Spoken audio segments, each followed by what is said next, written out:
कथेचं नाव आहे सूरज आणि जत्रेचं स्वप्न।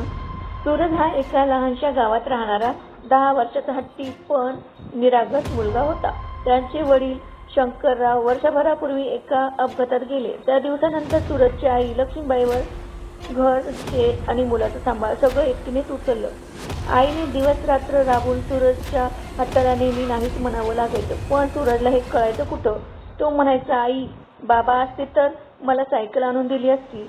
आईच्या डोळ्यात टचकन पाणी येई, पण ती शांतपणे त्याच्या डोक्यावर हात फिरवायची। एक दिवस सूरजने हट्ट केला, आई आपण देवीच्या जत्रेला जायचं, मला तिथली घोड्याची सवारी करायची आहे। आईने सगळं लक्षात ठेवलं होतं, पण त्या दिवशी दगड फोडून थकलेली होती, तरी म्हणाली, बाळा जाऊया, पण काही विकत घ्यायचं नाही हं, फक्त पाहायचं। जत्रेला दोघे गेले। सगळीकडे लाईट, फुग्याचे स्टॉल आणि गाणी आणि टाळ मृदंगाचा गजर या सूरजच्या चेहऱ्यावर फुललेला होता, पण त्याला ते घोड्याचं झुलता खेळायला पाहायचं होतं। तेथे पोहोचल्यावर त्याने हट्ट केला, आई मी बसलोच पाहिजे। आईकडे फक्त 20 रुपये होते, त्यात परतीचे भाडं, थोडंसं खाणं आणि दुसऱ्या दिवशीचं दूध। तरी ती क्षणभर थांबली आणि सूरजच्या डोळ्यात पाहिलं।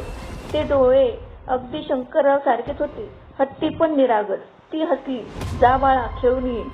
सूरजला घोड्यावर बसला आणि तो खेळ सुरू झाला। त्याचा आनंद गगनात मावेनासा झाला। तो ओरडून म्हणत होता, आई बघ ना मी उंच जातोय। आई हात जोडून देवीला पाहत होती, देवी माई माझ्या पोराच्या चेहऱ्यावर हे हसू मला रोज दाखव।